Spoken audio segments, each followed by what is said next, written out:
මේ මූලාශ්‍ර විග්‍රහයට එකතු වෙන හැමෝම සාදරයෙන් පිළිගන්නවා. අද අපි කතා කරන්න යන්නේ හරිම අපූර්ව මාතෘකාවක් ගැන. ඉංග්‍රීසි භාෂාවේ තියෙන nobody කියන වචනය අපි හැමෝම අහලා තියෙනවානේ. බැලු බැලමට මේක ඍණාත්මක අර්ථයක් දෙන වචනයක් වුණාට මේ තනි වචනය කොහොමද දැඩි හුදකලාවක ඉඳලා අසීමිත සෙනෙහසක් දක්වා ගමන් කරන්නේ කියන එක තමයි අපි අද විමසා බලන්නේ. මේක නිකම් ඉංග්‍රීසි පාඩමක් නෙවෙයි, තනි වචනයක් ඇතුලේ හැංගිලා තියෙන හැඟීම් ගැන කරන හරිම ලස්සන ගවේෂණයක්. හරි, අපි මේ ගැන ටිකක් ගැඹුරින් හොයලා බලමු. nobody කියන වචනය ඇහුණ ගමන් අපේ හිතට එන්නේ මොකක්ද? නිකම්ම හිස් බවක්, එමත් නැත්නම් කවුරුත් නැති බවක් නේද? ඇත්තටම මේ වචනේ ඇතුලේ යම්කිසි ශෝකාකූල බවක්, ලොකු තනිකමක් වගේම අහිමිවීමක් හැමතිස්සෙම ගැබ් වෙලා තියෙනවා. ඉතින් අපි මුලින්ම බලමු මේ හිස් බව කොහොමද ක්‍රමානුකූලව ගොඩ නැගෙන්නේ කියලා.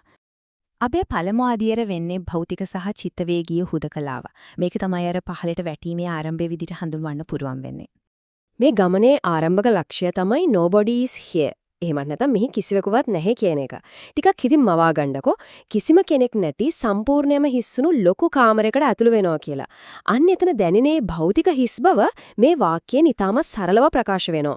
මේක තමයි කෙනෙකුට අත්විඳින්න පුළුවන් හුදකලාවේ මූලිකම පියවර. ඒ කියන්නේ ශාරීරිකව අන් අයගෙන් ඈත් වෙලා ඉන්න එක. ඊළඟට nobody cares එහෙමත් නැත්නම් කිසිවෙකුවත් ගණන් ගන්නේ නැහැ කියන තැනට එනකොට తත්වය මීට වඩා ටික බරපතල වෙනවා. අර කලින් තිබුණු භෞතික හිස් බව දැන් චිත්තවේගීය හිස් බවක් දක්වා වර්ධනය වෙලා. හිතන්න කෙනෙක් අපේ ළඟම හිටියත් ඒ කෙනාට අපි ගැන කිසිම හැඟීමක් නැති බවක් මේ කෙටි වාක්‍යය ඇතුලේ තියෙනවා. වචන දෙකක් වුණාට මේක ඇතුලේ කොයිතරම් බරපතල වේදනාකාරී හැඟීමක් හැංගිලා තියෙනවද කියන එක අපිට හොඳටම තේරෙනව නේද? Nobody knows. එහෙමත් නැත්නම් කිසිවෙකුවත් දන්නේ නැහැ කියන්නේ ඊටත් වඩා වෙනස් ආකාරයේ හුදකලාවක්. තමන්ගේ හිතේ තියෙන ලොකු රහසක්. එහෙමත් නැත්නම් තමන් ඉන්න ඇත්තම తත්වය ලෝකේ කිසිම කෙනෙක් දකින්නේ නැහැ කියන හැඟීම තමයි මෙතන තියෙන්නේ.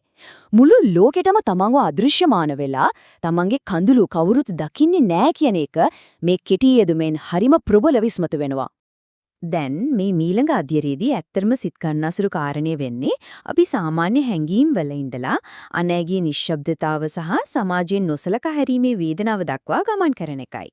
Nobody understands me එහෙම නැත්නම් කිසිවෙකුටම තේරුම් ගත නොහැක කියන්නේ දැඩි මානසික හුදකලාවක ඉහළම අවස්ථාවක්.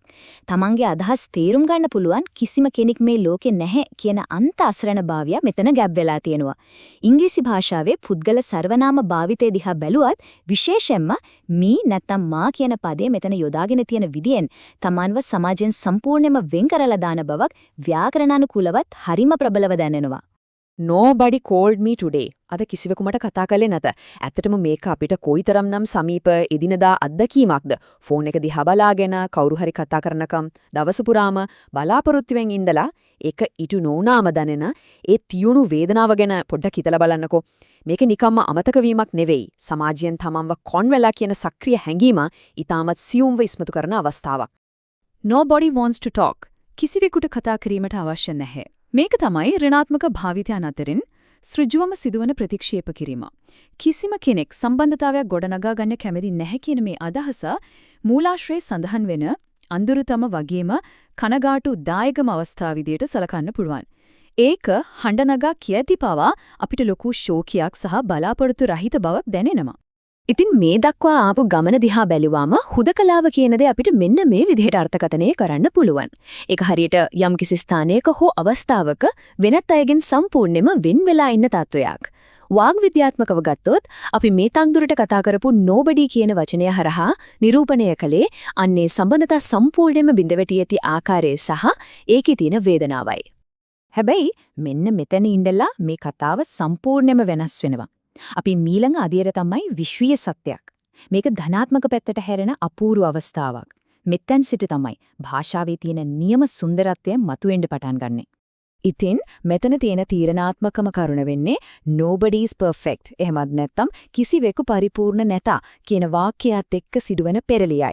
එකපාරටම nobody කියන වචනය හුදකලාව නියෝජනය කරනව වෙනුවට මුළු මහත් මනුෂ්‍ය සංඝාතයම එකට එකතු කරන වචනයක් බවට පත් වෙනවා. හැමෝටම අතපසුවීම් වැරදීම් සිදුවෙන්න පුළුවන් කියන මානුෂික දුර්වලතාවය ආදරයෙන් පිළිගන්නා ලොකු මානසික සහනයක් ගෙනෙන අපූර්ව මෙවලමක් බවට මේ වචනේ මෙතනදී පරිවර්තනය වෙනවා. ඊළඟට අපි පිවිසෙන්නේ මේ ගමනේ අවසාන සහ බලවත්ම අදියරට. ඒ තමයි සෙනෙහසි භාෂාව. මෙය කෙනෙකුට ලබා දෙන්න පුළුවන් ඉහළම ප්‍රශංසාව විදිහට දක්වන්න පුළුවන්. Nobody can replace you. කිසිවෙකුට ඔබව ප්‍රතිස්ථාපනය කළ නොහැක. මේ වාක්‍යයෙන් කියවෙන්නේ යම්කිසි පුද්ගලයෙකුට ලබා දෙන්න පුළුවන් අසීමිත වටිනාකම සහ සෙනෙහසයි. ලෝකයේ විනත් කිසිම කෙනෙකුට ඒ විශේෂ තැන ගන්න බැහැ කියන එක. එහෙමත් නැත්නම් තවත් කෙනෙකුගේ අද්විතීය බව මේ nobody කියන වචනය හරහාම ප්‍රකාශ වෙන එක ඇත්තදම පුදුම සාගතයි නේද? අර සම්පූර්ණ හුදකලාවක ඉඳලා අසීමිත ආදරය දක්වා ආපු ගමනේ කූට ප්‍රාප්තිය තමයි මේ. දැන් මේකින් අපිට හරිම අපූර්වට පැහැදිලි වෙනවා මේ අන්ත දෙකේ තියෙන දැවැන්ත වෙනස. එක් පැත්තකින් nobody cares හරහා දැඩි බලාපොරොත්තු සුන්වීමත් කිසිවකුకు නොමැතිකමත් පෙන්눔 කරනකොට අනිත් පැත්තෙන් nobody can replace you හරහා අසීමිත ආදරයත් යමෙකුගේ අත්‍යවශ්‍ය බවත් පෙන්눔 කරනවා. එකම වචනයක් මේ තරම් දුරස් වුණු අන්ත දෙකක් කොතරම් සාර්ථකව නිරූපණය කරනවද කියන එක මේ අපූර්ව සැසඳීමෙන් මනාව තහවුරු වෙනවා. අපි දැන් මේ කතා කරපු චිත්තවේගීය ගමන පියවරෙන් පියවර සාරාංශ කළොත් මෙන්න මේ වගේ. පළමුව මෙහි කිසිවෙකුක් නැත හරහා භෞතිකව නොමැති වීමත්, දෙවනුව කිසිවෙකුට මා තේරුම් ගත නොහැක හරහා මානසික බලාපොරොත්තු සුන්වීමත් අපි දැක්කා. ඊට පස්සේ තෙවනුව කිසිවෙකු පරිපූර්ණ නැත හරහා මානුෂීය යථාර්ථය පිළිගැනීමත් සහ අවසානයේදී කිසිවෙකුට ඔබව ප්‍රතිස්ථාපනය කළ නොහැක හරහා ඉහළම ආදරයත් නිරූපණය කරන ආකාරය මේ ගමනේ හරිම ලස්සනට පෙළගැස්වී තිබෙනවා. මේ හැමදේම දිහා බැලුවාම අවසානයේ අපිට හිතන්න ඉතුරු වෙන්නේ එක ප්‍රබල දෙයයි. ව්‍යාකරණ නීති රීති වලට එහා ගිහින් එක සරල වචනයක් ඇතුලේ කොහොමද මෙතරම් විශාල පරස්පර විරෝධී හැඟීම් ප්‍රමාණයක් රඳවාගන්නේ? භාෂාව කියන්නේ නිකම්ම පණිවිඩයක් හුවමාරු කරන යන්ත්‍රයක් නෙවෙයි. ඒක අපේ ගැඹුරුම මනුෂ්‍ය හැඟීම් වල සැබෑ කැඩපතක් කියන එක මේ අපූර්ව මූලාශ්‍රය අපිට කියා දෙනවා. ඇත්තටම මේක අපි තවදුරටත් ගැඹුරින් සිතා බැලිය යුතු අපූර්ව කරුණක් නේද?